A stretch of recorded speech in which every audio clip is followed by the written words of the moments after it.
वन्दितु संवसिद्धे ध्रुवमचलमनोवमं गदिं पत्ते वोच्छामि समयपाहुड मिनमो सुधकेवली भणिदम् नमः समयसाराय स्वानुभूत्या चकासते चिस्वभावाय भावाय सर्वभावांतरचिदे।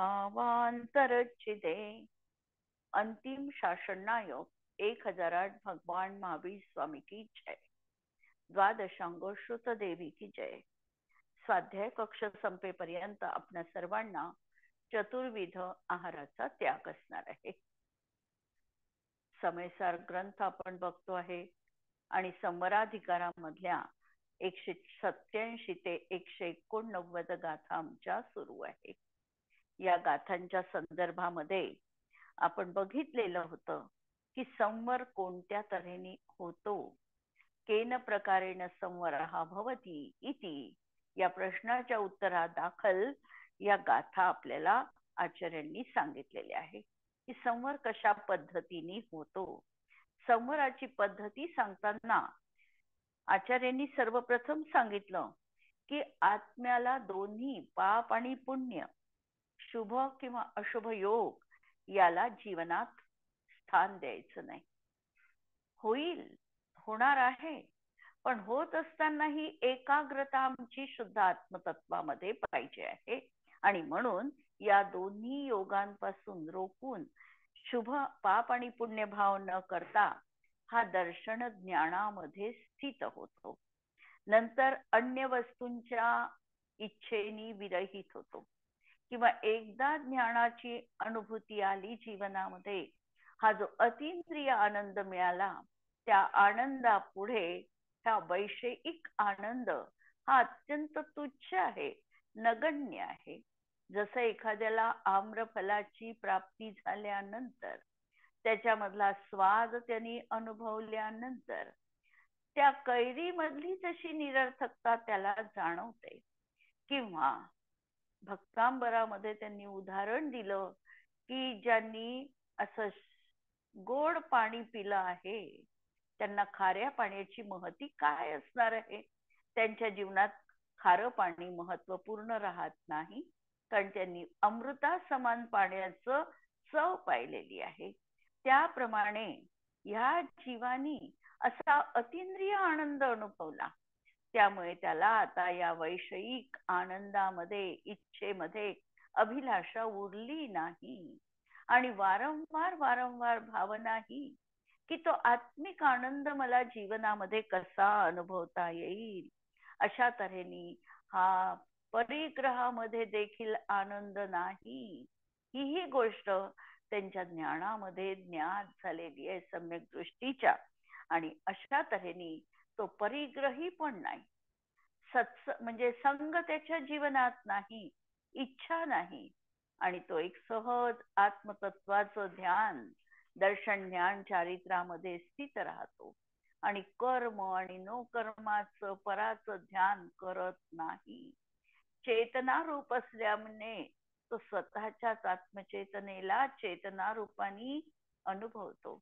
हा आत्माच त्याचा चेतित आहे, हा आत्माच त्याचं कर्म आहे, आत्माच करण आहे, आत्माच संप्रदान आहे। षटकारक त्याच्या जीवनात असे अभेद रूप तो अनुभवतो आहे, आणि हाही विकल्प नाही की मी अनुभवतोय। किती वरची स्टेज जीवनामध्ये संवराची सांगितलेली आहे की मी आत्म्याचा अनुभव घेतो, हाही विकल्प नाही आहे, विकल्पातीत तो अनुभव घेतो आहे। पण आम्ही त्याचा अनुभव शब्दबद्ध करताना असं षटकारक रूपाचं कथन करतोय, म्हणजे कथनामध्ये अशा प्रकारचं येणार आहे, पण अनुभूती तर निर्विकल्प अनुभूती आहे। आणि आत्म्याचं ध्यान करून दर्शन ज्ञान स्वरूप अनन्य रूप होऊन अनन्य झालेला आहे, एकरूप झालेला आहे, अभेद आहे, असा हा शुद्ध आत्म्याला अल्प काळामध्ये प्राप्त करतो। अचिरेण लहदी, ताबडतोब थोड्याच वेळामध्ये तो आत्मा प्राप्त करतो। आत्मा प्राप्त करतो व्यवहार नयनी म्हणा, आत्मा प्रतीतीत आला, आत्मा अनुभूतीत आला, निश्चय तसं म्हणणार आहे. अशी ही गाथा आपण बघितलेल्या. आणि या गाथेची टीका आता बघा. जो जीव खरोखर रागद्वेष मोह ज्याचं मूळ आहे, अशा शुभ आणि अशुभ योगामध्ये प्रवर्तमान आत्म्याला, हा आत्मा एक तर शुभ क्रियेत प्रवृत्तमान आहे किंवा अशुभामध्ये आहे. आणि याच्या बेसिक मध्ये काय आहे, तर रागद्वेष मोहरूप परिणाम आहे. आणि त्यामुळे हा आत्मा अशा प्रकारच्या शुभ आणि अशुभ योगामध्ये प्रवर्तमान होतो आहे. त्या अशा आत्म्याला दृढतर भेद विज्ञानाच्या अवलंबनाने त्याच्याजवळ याचा वेगळं करण्याचं एक साधन आहे. भेद विज्ञान हे पहिलं साधन त्याच्या जीवनामध्ये त्यांनी अंगीकार केलं. आणि त्याद्वारा आत्म्याद्वाराच अत्यंत रोखून, कुणाला रोखलं तर आत्म्याला, आत्म्याद्वाराच अत्यंत रोखून, म्हणजे परामध्ये त्याचा उपयोग गेला नाही. पुण्य पाप योगापासून तो हटला, रागद्वेष मोहभावापासून तो दूर झाला. आणि असा शुद्ध दर्शन ज्ञान रूप आपल्या आत्मद्रव्यामध्ये चांगल्या प्रकारे स्थिर करतो. संपूर्ण परद्रव्याच्या इच्छेचा परिहार केल्यामुळे. आणि सहज लक्षात घ्या, आम्हाला इच्छा सोडायची म्हटल्याने इच्छा सुटत नाही. हा जो निगेटिव्ह थॉट आहे आमच्या जीवनात, इच्छा सोडायची, पण आम्ही अवलंबन कशाचं घ्यायचं हे जोपर्यंत आम्हाला कळत नाही तोपर्यंत इच्छेचा परिहार होत नाही. जेव्हा आम्हाला वरची भूमिका कळली, तो आनंद कळला, तो अनुपम अतिंद्रिय आनंदाचं स्वसंवेदन होईल, तेव्हा हा इच्छेचा परिहार जीवनात सहज आहे. आणि असा हा इच्छेचा परिहार केल्यामुळे आणि समस्त परिग्रहाने रहित होऊन सदैव अत्यंत निश्चल होतो. आणि कर्म आणि नो कर्माला यत्किंचित देखील स्पर्श न करता आपल्या आत्म्याचेच आत्मद्वारा ध्यान करतो. कर्म आणि नो कर्म स्पृश्य नाहीच आहे, याला स्पर्शी तर कधी करू शकत नाही. आम्ही गाथा बघितलेली होती समयसार मधली, की ते कमलिनी पत्र आम्हाला असं वाटतं की पाण्याला स्पर्श करत आहे. पर्याय अपेक्षेने बघितलं तर ती स्पर्शित आहे. पण जेव्हा द्रव्य स्वभावाच्या नजदीक जाऊन आम्ही बघतो तर कमलिनी पत्रांनी पाण्याला ग्रहण केलेलं नाही, ते निर्लेपच आहे. त्याला पाणी यत्किंचित देखील त्याला चिघटलेलं नाही. अशा तऱ्हेने हा यत्किंचित देखील कर्म आणि नो कर्माला स्पर्श करत नाही. व्यवहार दृष्टीतून बघितलं तर आम्ही वरवर बघितल्यामुळे आम्हाला असं वाटतं आहे की कर्म आणि नो कर्म याच्यामध्ये प्रवेश केलेला आहे. पण जर आम्ही द्रव्य स्वभावाकडे बघितलं तर यत्किंचित देखील स्पर्श न करता असं हे कर्म आणि नो कर्म आहे. आणि तो असा जीव आत्म्यानेच आत्मद्वारा ध्यान करतो. स्वाभाविक चेतयतृत्वामुळे स्वयं एकत्वाचा अनुभव करतो. आणि मी एकत्व रूप आहे, मी माझ्या चैतन्यामध्येच आहे, मी पराचं काहीही करू शकत नाही, पराचं करण्यासाठी मी केवळ पंगू आहे. इतकी त्याची सुदृढ विचारसरणी आहे, इतकं दृढ श्रद्धान त्याचं आहे, त्या श्रद्धानापासून तो चुकत नाही. अर्थात ज्ञान चेतनामय होतो. तो जीव निश्चयाने एकत्वाचाच अनुभव केल्याने, कशाचा अनुभव केलेला आहे, आत्म्याच्या एकत्व स्वभावाचा अनुभव केलेला आहे.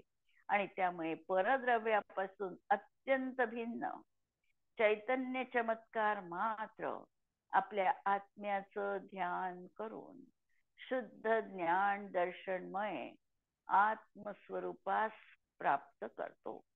आणि शुद्धात्म लाभ झाला असताना संपूर्ण परद्रव्यमयत्वाचा अतीत होऊन तत्काळ संपूर्ण कर्मांनी रहित अशा आत्म्याला प्राप्त करतो. असा हा संवराचा विधी आहे. ही संवर प्राप्त करण्याची प्रक्रिया आचार्यांनी सांगितलं. म्हणून भाव ठेवला, एष संवर प्रकार. हा संवराचा प्रकार आहे, विधी आहे. भावार्थ, जो जीव प्रथमतः तर भेदविज्ञानाच्या साह्याने आपल्या आत्म्याला रागद्वेषांनी मिश्रित शुभ अशुभ मन वचन कायेच्या प्रवृत्तीद्वारा चलायमान होऊ देत नाही, तदनंतर शुद्ध ज्ञान दर्शनमय आपल्या स्वरूपात निश्चल करतो. नंतर सर्व बाह्य आणि अभ्यंतर परिग्रहापासून रहित होऊन कर्म नो कर्मापासून भिन्न आत्मस्वरूपामध्ये एकाग्र होतो आणि ध्यान रूपाने निश्चल राहतो. तोच जीव ध्यानाने ज्ञान दर्शनमय होऊन परद्रव्यमयतेच्या अतीत होतो आणि सर्व कर्माचा अल्पकालावधीत नाश करतो. ही संवर होण्याची रीती आहे. आता हाच भाव कलश काव्याने अमृतचंद्र आचार्य व्यक्त करतात. कलश नंबर 128. निज महिमरतानां भेद विज्ञान शक्त्या भवति नियतमेषां शुद्ध तत्वोपलम्भः अचलितमखिलान्य द्रव्य दूरे स्थितानां भवति सति च तस्मान् न क्षय कर्म मोक्ष. जे पुरुष भेद विज्ञानाच्या सामर्थ्याने आपल्या स्वरूपाच्या महिमेमध्ये लवलीन आहे. आता भेद विज्ञानाची प्राप्ती झाली, स्वरूप काय आहे हे जीवनात केलं, स्वरूपाची महिमा पण जीवनात आली. अशा आपल्या स्वरूपाच्या महिमेमध्ये आता जे लीन झालेले आहे त्यांना नियमाने शुद्ध आत्मतत्वाची प्राप्ती होते. आणि त्या शुद्ध आत्मतत्वाचा लाभ झाला असताना निश्चलपणे संपूर्ण अन्य द्रव्यापासून दूर राहणाऱ्या अशा त्यांना अक्षय कर्म मोक्ष होतो. आणि एकदा हा शुद्ध द्रव्याचा आत्मलाभ झाला की या संपूर्ण परद्रव्यांपासून दूर अशा मोक्ष याला प्राप्त जीवनामध्ये निश्चितपणे करणारच आहे. या कलशामध्ये हे सांगितलं आहे की भेद विज्ञानाच्या बलाने जेव्हा आत्मा परद्रव्य आणि तत्निमित्तजन्य अन्य नैमित्तिक भावांपासून दूर करून परद्रव्य जे उपचरित असद्भूत व्यवहार नयाचा विषय ते आहे परद्रव्य, आणि तत्निमित्तजन्य अन्य नैमित्तिक भावांपासून आणि जे काही नैमित्तिक भाव होतात आहे, कर्माच्या निमित्ताने होणारे जे परिणाम होत आहे या सर्व भावांपासून दूर केलेला आहे. आणि स्वतःचा जेव्हा स्वमहिमा त्याला ज्ञात होतो, त्यात लीन जीवाला अवश्यपणे शुद्धात्म्याची प्राप्ती होते आणि परत बंधनात तो पडत नाही. कर्मक्षय होऊन अविनाशी मुक्ती त्याच्या जीवनात त्याला प्राप्त होते.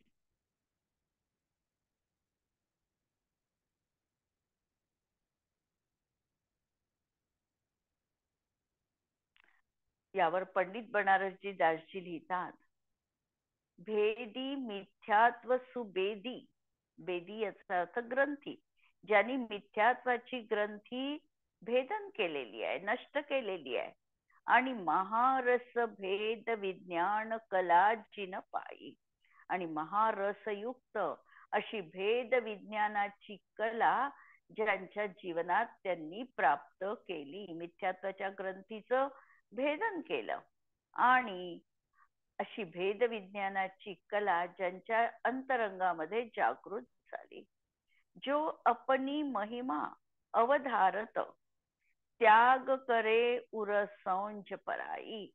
ज्यांनी आपली स्वतःची निज आत्ममहिमा अंतरंगामध्ये आता धारण केलेली आहे, अवधारत, आणि त्याग करे उर, आणि अंतरंगापासून ज्यांनी त्याग केलेला आहे कशाचा, तर सौंज पराई, पराची भागीदारी आता मला करायची नाही, कुणाचीही पार्टनरशिप आता मला नको आहे, न कर्माची न हवी आहे, न नो कर्माची हवी आहे, न परद्रव्याची.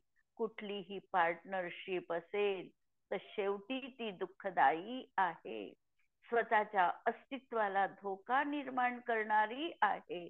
आणि म्हणून त्याग करे उरसौंज पराई, पराईची म्हणजे दुसऱ्या परद्रव्याची भागीदारी जी मी करत होतो, की मी काय मानत होतो, मी परद्रव्यामुळे सुखी दुःखी होतो हे मानत होतो, परद्रव्य माझं चांगलं वाईट करू शकतात असं मी मानत होतो, मी परद्रव्यांना चांगलं किंवा वाईट करवून देऊ शकतो अशी मान्यता होती. ही आता भागीदारी माझ्या जीवनातून मी काढून टाकलेली आहे.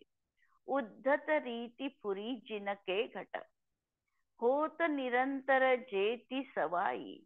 ज्याच्या हृदयामध्ये निरंतर आता उत्तरोत्तर पुरुषार्थ स्फुरित झालेला आहे, उद्धत रीती स्फुरित, परम पुरुषार्थ ज्याच्या अंतःकरणामध्ये आता स्फुरायमान झालेला आहे, ते मतिमान सुवर्ण समान लगे तिनको शुभाशुभ काही. त्या जीवाला आता, ते बुद्धिमान जीव आहे, ते मतिमान जीव आहे, त्यांना आता सर्व हे एक समान प्रतिभासित होत आहे. आपलं काय आहे हे ज्यांना कळलेलं आहे ते मतिमान बुद्धिवंत कसे आहे, सुवर्ण समान लगे, सोन्यासारखे आहे, निखळ आहे, त्याला कुठेही तिनको शुभाशुभ न काही, त्याला शुभाशुभाची काही म्हणजे सेवा लागत नाही. सोनं आहे, सोनं चिखलात पडलं कितीही काळ राहिलं तरी आम्ही काढल्यानंतर त्याला यत्किंचित देखील काही लागली असा मला दिसत नाही, शेवा धरलं असं दिसत नाही, जंग चढला असं दिसत नाही. म्हणून ते असे मतिमान पुरुष आहे की ज्यांच्या अंतरंगामध्ये भेदविज्ञानाची ही ज्योती स्फुरलेली आहे. आणि या गाथेनंतर, या कलशानंतर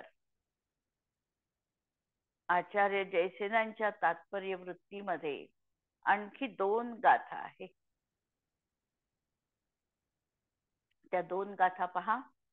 उवदेसेन परोक्षम रूपम जह पस्सिदून नादेरी भण्णदित हेव हिप्पदी जीवो दिठोयनादोय को विदितवच्छो साहू पंड सपंडिकाले भणिजरुवमीनं पच्छक्कमेव दिठ्ठं परोक्षणाने पवठ्ठन्तम्. ज्याप्रमाणे अर्थ या 2 गाथांचा, ज्याप्रमाणे कोणत्या परोक्ष पदार्थाला उपदेश ऐकून किंवा वाचून जाणल्या जाऊ शकतो, त्याप्रमाणे जीवाला सुद्धा उपदेश ऐकून किंवा वाचून, शास्त्रात वाचून ग्रहण करता येतो. आणि यालाच आत्मा पाहिला किंवा जाणला असं म्हटल्या जातं. हा जो आत्मा आहे, आत्म्याला आत्म्याची उपलब्धी झाली, हे जे वचन अमृतचंद्र आचार्यांच्या कलशात आलेलं आहे, टीकेत आलेलं आहे, त्यावरून या ठिकाणी परोक्ष पदार्थाला उपदेश ऐकला, परोक्ष पदार्थाबद्दल, किंवा तो वाचला आम्ही, आणि तशा प्रकारचं जाणलं तर आम्ही काय म्हणणार आहे की त्या परपदार्थाला आम्ही जाणलं, तो आम्हाला माहिती आहे, तो ज्ञात आहे असं आम्ही बोलतो. जसा आता मेरू बद्दल आम्ही आगमामध्ये वाचतो की मेरू पर्वत 5 आहे एकंदर. जम्बूद्वीपामध्ये एक मेरू आहे, सुदर्शन मेरू. त्यानंतर लवण समुद्र आहे, त्यानंतर घातकी खंड आहे, घातकी खंडामध्ये 2 मेरू आहे, त्यानंतर कालोदधी समुद्र आहे आणि त्यानंतर पुष्कर द्वीप आहे. पुष्कर द्वीपाच्या अर्ध्या भागामध्ये 2 मेरू परत विराजमान आहे. अशा तऱ्हेचा आम्ही पदार्थाचा आम्ही उपदेश ऐकला. मेरू पर्वत अकृत्रिम चैत्यालयाबद्दलची माहिती ऐकली. ही माहिती ऐकली कदाचित आम्हाला वाचायला मिळाली. तर आम्ही काय म्हणणार आहे की आम्हाला ते आम्ही मेरू पर्वत आम्ही जाणले, अनुभवले, अशा तऱ्हेचं आम्ही म्हणणार आहोत. प्रत्यक्षात आम्ही पाहिलं का? पाहिलं नाही आहे, पण आगमाच्या माध्यमातून आमच्या ज्ञानाच्या साह्याने तो उपदेश ऐकून तशा प्रकारची श्रद्धा आमची झाली, म्हणजेच आम्ही त्याला जाणलं किंवा पाहिलं, मेरू पर्वत आम्हाला दिसले किंवा जाणलं आम्ही, अशा तऱ्हेचं म्हटल्या जातं. वर्तमानामध्ये आमचं ज्ञान जे आहे हे परोक्ष ज्ञान आहे. परोक्ष ज्ञान आहे याचा अर्थ जे आम्ही प्रत्यक्ष चक्षु इंद्रियांनी देखील बघू तेही ज्ञान परोक्ष ज्ञान आहे. भलाई त्याला व्यवहाराच्या भाषेमध्ये समव्यावहारिक प्रत्यक्ष म्हटल्या जातं की मी ही प्रत्यक्ष वस्तू पाहिली असं म्हटलं जातं. परंतु ते ज्ञान कसं आहे असं जर आगमामध्ये आम्ही विचारलं ना, आगमाद्वारा त्याचं उत्तर शोधलं तर आमचं ते ज्ञान परोक्ष ज्ञान आहे. कारण जिथपर्यंत आम्ही इंद्रिय आणि मनांच्या साह्याने जाणतो तोपर्यंत आमचं ज्ञान अक्ष इंद्रियांची अपेक्षा ठेवतं आणि म्हणून परोक्ष म्हटल्या जातं आणि ते परोक्ष ज्ञान आहे. तर अशा प्रकारे वर्तमानात परोक्ष ज्ञानच आहे. असे असताना कोण बुद्धिमान हे म्हणेल की मी आत्म्याला केवली भगवंतांप्रमाणे प्रत्यक्ष जाणले आहे, असं कुणीही म्हणू शकणार नाही. म्हणून मतिश्रुत ज्ञानाने आत्म्याला जाणण्याची प्रक्रिया ही आहे की सर्वप्रथम देशनालब्धीच्या माध्यमातून आम्हाला आत्मा जाणावा लागणार आहे. देशना पहिल्यांदा तर आमचा क्षयोक्षम असावा लागेल, काल पाहिल्या त्याप्रमाणे. नंतर आमची विशुद्धी व्हावी लागेल. कधी कधी क्षयोक्षम आहे, पण हा अंतर्मनाचा आवाज आम्ही दडपून टाकतो, तो ऐकत नाही. पुढची जिज्ञासा सगळी संपली, आत्म्याविषयी अनुत्सुकता निर्माण झाली, म्हणजे आमचा क्षयोक्षम काही आम्हाला फायदेशीर झाला नाही. कधी कधी विशुद्धी लब्धी होते, विशुद्धी लब्धीमध्ये जाणण्याची उत्कटताही निर्माण होते. उत्कटतेनंतर पुढे कित्येक दिवस पर्यंत आम्हाला त्याच्यावर गुरु उपदेश देशना मिळत नाही आणि आमचा तो पाठ पण आम्ही विस्मृतीत टाकतो, आम्हाला त्याची आठवण पण राहत नाही. मग तिसरी देशनालब्धी, कधी कधी देशनालब्धीच्या माध्यमातून आम्हाला जाणण्याची प्रक्रिया सहज उपलब्ध झाली. तशा प्रकारे आम्हाला जसं हवं होतं, आम्हाला जी जिज्ञासा होती, या जिज्ञासेचं समाधान करणारी देशना आम्हाला प्राप्त झाली. आणि या देशनालब्धीच्या माध्यमातून आत्मा आम्ही जाणला. आम्हाला आत्माच जाणायचा आहे ही पण जिज्ञासा कायम हवी, म्हणून आम्ही आत्म्याला जाणलं. गुरुमुखातून ऐकून किंवा परमागम वाचून आत्म्याचं स्वरूप समजून घेतल्या जातं. गुरूंच्या माध्यमातून ज्ञानी गुरु उपदेश देतात, त्यांनी जे अनुभवलं त्या अनुभवाचं कथन ते करतात. जसं कुंद आचार्य, त्यांनी जी अनुभूती घेतली ती अनुभूती ते त्यांनी शब्दबद्ध केलं, अनुभव त्यांनी शब्दबद्ध केले. आणि हे अनुभव शब्दबद्ध करत असताना आम्हाला ज्ञात झालं की अरे अशी अनुभवाची प्रक्रिया आहे. आणि अनुभवांती जे ज्ञान सांगितलं जातं त्याच्यामध्ये तेवढं सामर्थ्य पण असतं. शब्द एक अनुभूती नाही असा जीव प्रतिपादन करेल, आणि एक जीव ज्याला अनुभूती आहे तो प्रतिपादन करेल. प्रतिपादनात जरी त्या ठिकाणी काहीही कमी अधिकता वाटणार नाही, पण ज्यांनी अनुभूती घेतली आहे त्याच्या शब्दांना एक वेटेज येणार आहे. त्याचं कथन हे जास्त दुसऱ्यांना संवेदनकारक ठरणार आहे. आणि ज्यांनी अनुभूती घेतली नाही त्याचं तेच कथन असेल, पण ते हृदयापर्यंत भिडत नाही. म्हणून कधी कधी असंही म्हटलं जातं की सम्यक दर्शनास प्राप्त करण्यासाठी सम्यक दृष्टीचीच गरज असते. मिथ्या दृष्टीच्या उपदेशाने अनुभूती होत नाही. उपदेश समान देईल, पण उपदेश समान देत असतानाही एकाच्या शब्दांना एक प्रकारचं वलय आहे, सामर्थ्य आहे की त्याचा शब्द जो आहे तो आमच्या हृदयापर्यंत पोचतो. आणि एकाचं कथन आहे त्याचं कथन वरवर आम्ही ऐकतो पण हृदयापर्यंत भिडत नाही.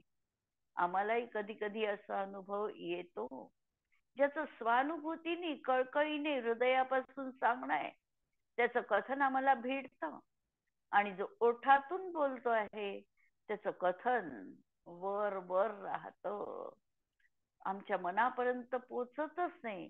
आमच्या संवेदनशीलता जागरूक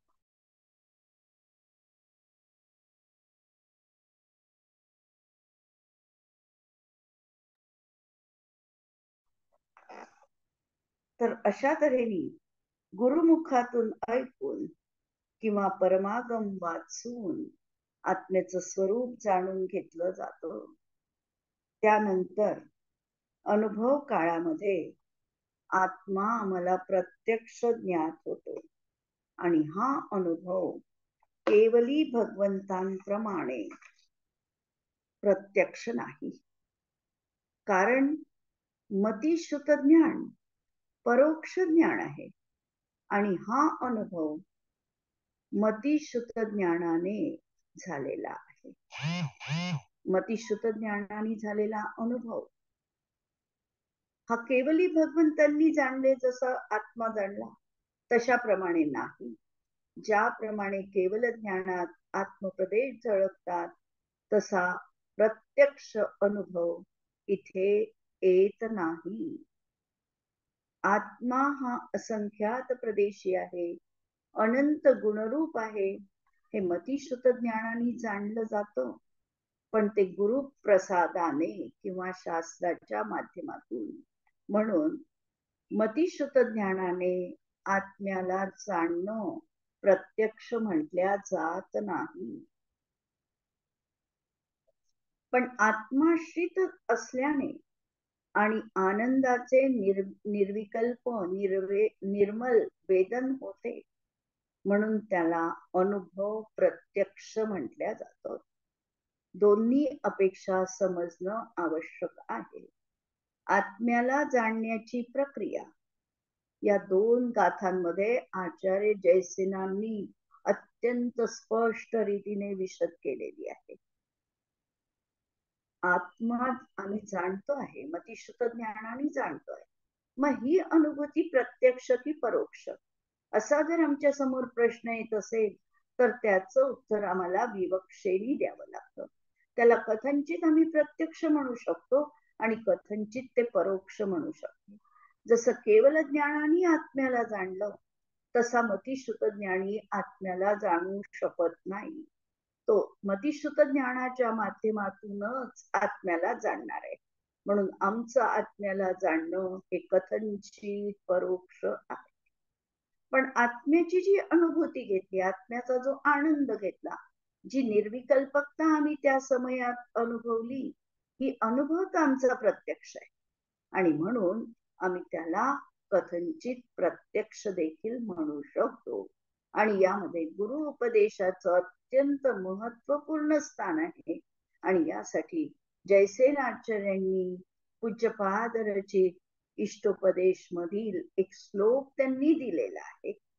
गुरुपदेशदभ्यासात संवित्ते स्वपरांतरम जानाति यस्य जानाति मोक्ष सौख्यम निरंतरम. आचार्य जयसेनांनी पूज्यपाद आचार्यांच्या टीकेमधला इष्टोपदेश मधला हा श्लोक दिला आहे. याचा दुसरा अर्थ असा की जयसेन आचार्य पूज्यपाद आचार्यांच्या नंतरचे झालेले आहे. आणि पूज्यपादांचं जे वाङ्मय आहे, पूज्यपादांनी देखील अध्यात्मधारा प्रचलित केली, त्याचं ही ज्ञान जयसेन आचार्यांच्या जीवनात आहे. ते म्हणतात की जो भव्य गुरूंच्या उपदेशाने आणि शास्त्र अभ्यासाने आणि स्वानुभूतीने स्व आणि परातील भेद जाणतो, तो निरंतर मोक्ष सुखाला जाणतो आणि अनुभवतो. म्हणून या दोन गाथांच्या अनुषंगाने, जयसेनाचार्यांच्या गाथेच्या अनुषंगाने पहिला प्रश्न आमच्या मनात आम्हाला ठेवायचा आहे की आम्ही प्रत्यक्ष आत्मेची जी अनुभूती घेतली, प्रतीती घेतली, ती कशी आहे, प्रत्यक्ष की परोक्ष. तर कथनचित प्रत्यक्ष आणि कथनचित परोक्ष. यासाठी आणखी एक उदाहरण दिलेलं आहे की एखादी आंधळी व्यक्ती आहे आणि ती साखर तोंडामध्ये घेऊन तिचा स्वाद जाणते आहे. साखरीचा रंग, आकार त्या आंधळ्या व्यक्तीला प्रत्यक्ष भासित झालेला नाही, परंतु स्वाद मात्र त्यांनी अनुभवलेला आहे. त्याप्रमाणे परोक्ष ज्ञानामध्ये हा जो आकार आहे आत्म्याचा, त्याचा रंग तर नाहीच आहे आत्म्याला, पण त्याची जी काही असंख्यात प्रदेश आहे त्याला आम्हाला जाणता येत नाही, परंतु स्वाद मात्र आम्हाला नक्की येणार आहे आणि तो प्रत्यक्ष असणार आहे. आणि हा आम्हाला प्रत्यक्ष अनुभव दुसऱ्याला विचारण्याची गरज नाही की मला अनुभूती झाली आहे की नाही. हे तर आमच्या प्रत्यक्ष ज्ञानाने आम्हाला समजणारी गोष्ट आहे. इथे आज आपण थांबूया. जिनवाणी के ज्ञान ते सूझे लोकानो, सो जिनवाणी मस्तक नमो सदा देत हो. नमो अरिहंताणं, नमो सिद्धाणं, नमो आयर्याणं, नमो उच्छायाणं, नमो लोये संवसाहनम. सर्वांना जय जिनेंद्र.